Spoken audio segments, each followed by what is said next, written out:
नमस्कार, news room live में आपका स्वागत है। आपके साथ मैं हूं शिप्रा झा। बुलेटिन में सबसे पहले बात करेंगे पीएम मोदी के उस बयान की जिसके बाद से सियासत गर्मा गई है।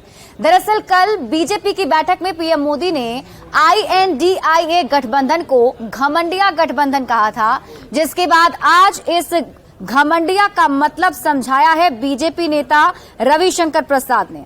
उन्होंने आज ये समझाते हुए कहा कि परिवारवाद, भ्रष्टाचार और तुष्टीकरण को भारत छोड़ना होगा। परिवारवाद का मतलब नेता का बेटा या बेटी पार्टी का नेता बनेगा। जब पीएम और सीएम बनाने की बात होगी तो नेता उस परिवार से ही होगा। कांग्रेस समय समय पर राहुल गांधी की पैकेजिंग करती रहती है। रविशंकर प्रसाद ने कहा कि मुलायम जी को जब विरासत सौंपने की बारी आई तो किसी कार्यकर्ता को नहीं, अपने बेटे को सीएम बनाया। बिहार में भी लालू जी यही कर रहे हैं। तेलंगाना में भी केसीआर परिवार को आगे बढ़ा रहे हैं। रविशंकर प्रसाद ने जोर देकर कहा कि INDIA गठबंधन घमंडिया कहलाना डिजर्व करता है। साथ ही रविशंकर प्रसाद ने यह भी कहा कि जब परिवारवाद से पार्टी बनती है तो घमंड आ जाता है। गांधी परिवार ने कभी नेताजी की प्रतिमा पर माल्यार्पण नहीं किया। परिवार की पार्टी के नेता कभी वॉर मेमोरियल नहीं गए, इसलिए क्योंकि मोदी जी ने बनवाया है, ये उनका घमंड है। बीजेपी ने परिवारवाद, भ्रष्टाचार, तुष्टीकरण को राजनीति का डर्टी ट्रायंगल बताया है। साथ ही उन्होंने कहा कि INDIA में 5 तत्व के घोटाला के आरोपी शामिल हैं। इनसे राजनीति में सूचिता की कैसे कल्पना की जा सकती है। परिवारवाद भारत छोड़ो, भ्रष्टाचार भारत छोड़ो, तुष्टीकरण भारत छोड़ो, rampant family rule in politics, quit India, stinking corruption, quit India, appeasement politics, quit India.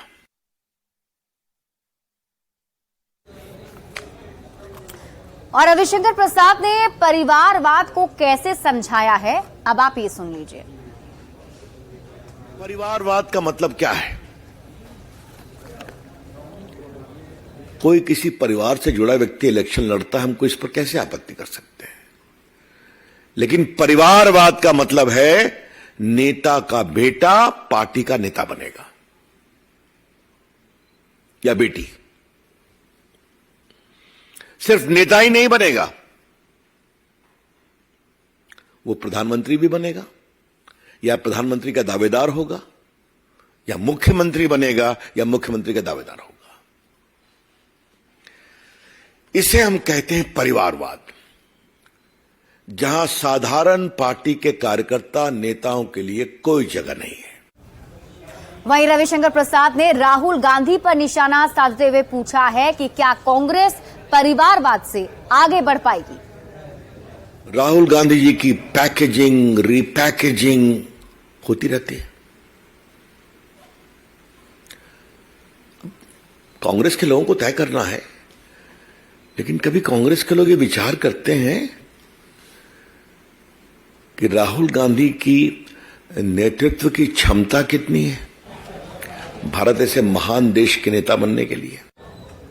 और यही नहीं, रविशंकर प्रसाद ने लालू यादव और नीतीश कुमार पर भी निशाना साधा। उन्होंने ये भी कहा कि लालू प्रसाद यादव को जब भी मौका मिला है तो उन्होंने अपने परिवार को ही आगे बढ़ाया है।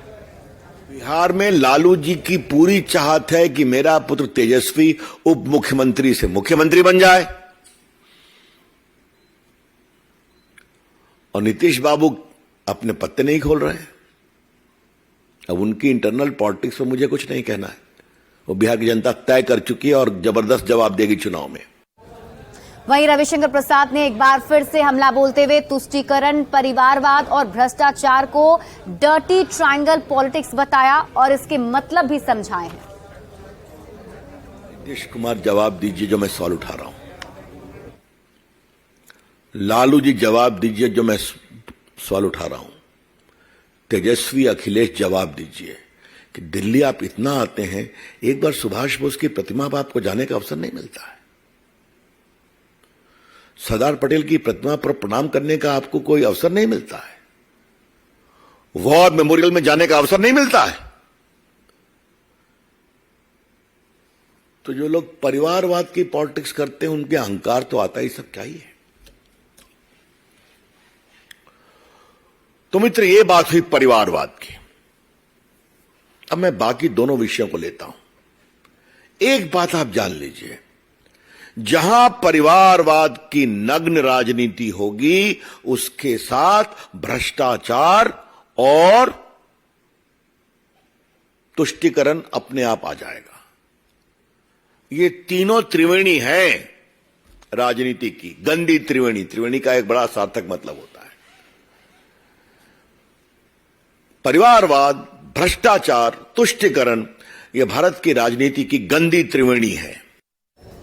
वहीं बीजेपी सांसद रामकृपाल यादव ने भी INDIA गठबंधन पर निशाना साधते हुए कहा है कि परिवारवाद, भ्रष्टाचार और तुष्टीकरण जो है इसमें हावी है और इसे छोड़ना ही होगा इंडिया को। और इसके साथ ही उन्होंने एक बार फिर से INDIA गठबंधन को घमंडिया गठबंधन बताया। अनैतिकता के आधार पर जो बिना मेल के शादी करने वाले लोग हैं, ये लोग हैं इकट्ठे घमंडिया में, जो देश को खोखला इस माने में कर रहे हैं कि तुष्टीकरण की राजनीति कर रहे हैं, वंशवाद की राजनीति कर रहे हैं, भ्रष्टाचार की राजनीति कर रहे हैं और देश को बर्बाद कर रहे हैं। करने का काम क्या और कर रहे हैं। ऐसे लोगों से मुक्ति जब तक नहीं मिलेगी, हिंदुस्तान की आवाम सुख और चैन से नहीं रहेगी। इसलिए हमारे प्रधानमंत्री जी ने कहा है कि अब अंग्रेज को तो भगा दिया गया हमारे पुरखों ने, आज हम भ्रष्टाचारियों को भगाएंगे, हम तुष्टीकरण करने वाले लोगों को भगाएंगे, देश की जनता भगाएगी और वंशवाद और परिवारवाद वाले लोगों को भगाने का काम करेंगे। वहीं INDIA गठबंधन को घमंडिया कहे जाने पर बिहार की सियासत गर्मा गई है और महागठबंधन की तरफ से जोरदार पलटवार किया गया है।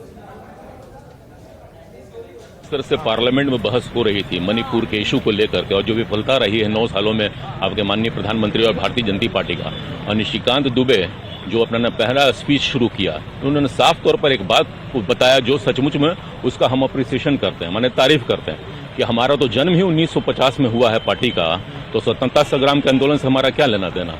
इसलिए हमको जो है कि वो जो भाव होना चाहिए इस देश के प्रति, उनके कहने का मतलब कि नहीं है। अब तो इनका नारा चलने वाला नहीं है और इनके नारों से देश की जनता जो है उब चुकी है। इसलिए अब इनको जो है देश छोड़ना पड़ेगा और इनको सत्ता से बेदखल करने का हम लोगों ने जो नारा दिया है वही बुलंद होगा।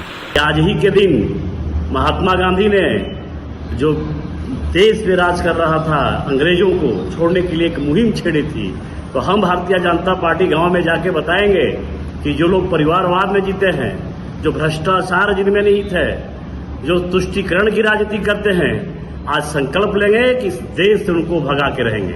303 का घमंड भाजपा के अंदर सर चढ़ करके बोल रहा है। बलात् संवैधानिक संस्थाओं का उपयोग संविधान बदलने की बात लगातार आप करते हैं। अब भ्रष्टाचार की बात करते, सारे भ्रष्टाचारी को अपने इर्द गिर्द आपने बैठा लिया, जिसको नेशनल करप्ट पार्टी कहा, अपने मुख्यमंत्री तक कसम में बना दिया। बंगाल से सारे भ्रष्टाचारियों को उठा करके अपने आंगन की शोभा बना ली। तो भ्रष्टाचार पर तो आपको बोलना ही नहीं चाहिए कि भ्रष्टाचार के संस्थागत विस्मृता व देश के प्रधानमंत्री आदरणीय नरेंद्र मोदी जी है वर्तमान में। तो घमंड का मान मर्दन भारतीय जनता पार्टी का सामयिक रूप से स्वाभाविक है। और इसी बीच रुक करेंगे बड़ी खबर की। राहुल गांधी से जुड़ी इस वक्त की बड़ी खबर आपको बता दें, राहुल गांधी को एक बार फिर से उनका सरकारी बंगला अलॉट कर दिया गया है। आपको बता दें कि 19 साल से राहुल गांधी इसी बंगले में रह रहे थे और एक बार फिर से उन्हें अलॉट कर दिया गया है। 12 तुगलक लेन वाला बंगला उन्हें अलॉट किया है। आपको बता दें कि सदस्यता जाने के बाद उन्हें ये बंगला खाली करना पड़ा था, लेकिन उनकी सांसदी एक बार फिर से बहाल कर दी गई है, जिसके बाद 12 तुगलक लेन वाला बंगला उन्हें फिर से अलॉट हो गया है। इस वक्त हम 12 तुगलक लेन के बाहर खड़े हैं। ये वही बंगला है जहां पर करीब 19 साल तक राहुल गांधी रहे और जब उनकी सदस्यता गई तो उसके बाद बंगला उनको खाली करना पड़ा और मंगलवार को उनको बंगला द्वारा अलॉट किया गया है। हालांकि उन्हें 8 दिन का समय दिया गया है। 8 दिन के अंदर उनको जवाब देना होगा इस बंगले को वो वापस लेते हैं या नहीं। इस बंगले की अगर बात करें तो ये टाइप 8 बंगला माना जाता है और इस बंगले में करीब 5 बेडरूम बताए जाते हैं, जो कि सबसे टॉप क्लास का जो सरकारी लुटियंस जो बंगला है उस कैटेगरी में ही आता है। इसमें 5 बंगले बेडरूम होते हैं, एक हॉल, एक डाइनिंग रूम, एक स्टडी रूम और एक सर्वेंट क्वार्टर है। सबसे अहम बात है कि जब 2004 में राहुल गांधी अमेठी से लोकसभा चुनाव जीत कर आए थे तो 2005 में यही बंगला जो 12 तुगलक लेन का बंगला है वो राहुल गांधी को अलॉट किया गया था। इस बंगले की खासियत यह है कि हालांकि उस टाइम पहली बार सांसद बने थे लेकिन वो एसपीजी प्रोटेक्टेड थे, उस लिहाज से ये बंगला उनको अलॉट किया गया था क्योंकि इसमें 2 एंट्रेंस हैं, एक एंट्रेंस है और एक 2 एंट्रेंस है। चूंकि एसपीजी सुरक्षा के लिहाज से इस तरह का बंगला खोजा जा रहा था और ये बंगला करीब 2005 देखिए एसपीजी के लिए, ये जो आप देख रहे हैं ये सुरक्षा कर्मियों के लिए बनाए गए थे। बाहर में जो स्ट्रक्चर है यहाँ पे जो सुरक्षा कर्मी वो रहते थे। जिस तरह से उनकी सदस्यता गई थी मानहानि के मसले को लेकर और उसके बाद जो स्टे हुआ, उनकी सदस्यता बहाल की गई और उसके बाद जो हाउसिंग कमेटी होता है लोकसभा की हाउसिंग कमेटी ने दोबारा ये बंगला अलॉट किया राहुल गांधी के और समय माना जा रहा है करीब 8 दिन का समय उनके पास है। उसमें उन्हें जवाब देना हो कि वो इस बंगले में रहना चाहेंगे या फिर उनकी तरफ से क्या उनकी प्रतिक्रिया होगी। तो उससे पहले जो लोकसभा में नेता हैं कांग्रेस का धीरेन्द्र चौधरी, उन्होंने चिट्ठी लिखी थी सीआर पाटिल जो कि लोकसभा हाउसिंग कमेटी के चेयरमैन और उनसे मांग की थी कि ये जो बंगला है 12 तुगलक लेन उसको री अलॉट किया जाए राहुल गांधी को क्योंकि उनकी सदस्यता बहाल कर दी गई है। तो एक बार दोबारा जो बंगला है ये सरकारी बंगला 12 तुगलक लेन ये राहुल गांधी को मिल चुका है, उनके पास समय है और इसमें उनको जवाब देने के लिए। इस बंगले की अगर बात करें करीब 19 साल यहाँ पे राहुल गांधी बतौर सांसद रहे और जब सदस्यता गई तो उसके बाद से उन्हें बंगला खाली करना पड़ा था। अप्रैल के महीने में उन्होंने बंगला खाली कर दिया था। जब सदस्यता बहाल हो चुकी है ऐसे में वापस से बंगला, इस बंगले की खासियत यह है कि कांग्रेस की कई बड़ी बैठकें 12 तुगलक लेन मुहिम के महत्वपूर्ण फैसले भी 12 तुगलक लेन में हुए। तो इससे कहीं ना कहीं जुड़ाव इस बंगले से रहा था राहुल गांधी को। और जिस तरह से सुप्रीम कोर्ट में जो मामला था उस पर स्टे मिला, उसके बाद से पहले सदस्यता बहाल की गई और ये बंगला भी राहुल गांधी को अलॉट हो गया। वीडियो जर्नलिस्ट सोनू मंडल के साथ रवि सिसोदिया, न्यूज 18 दिल्ली।